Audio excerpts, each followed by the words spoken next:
বন্ধুরা, এই যে রান্না করতে এসেছি, একটু চিকেন বিরিয়ানি করবো। সেটা ভালো লাগছে না, ভাবছি একটু শর্টকাটে কী করা যায়।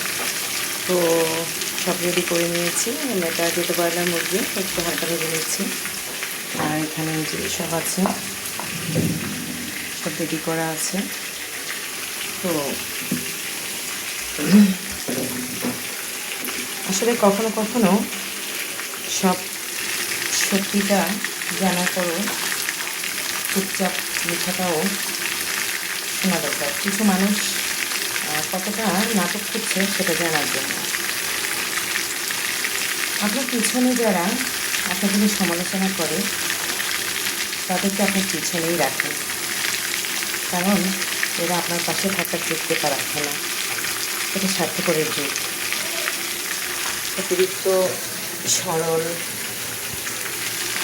হলে মানুষ আপনাকেও দাম দেবে না। তো ঠিক আছে, ভালো থাকেন, সুস্থ থাকেন, সুন্দর থাকেন সবাই। আল্লাহ হাফেজ।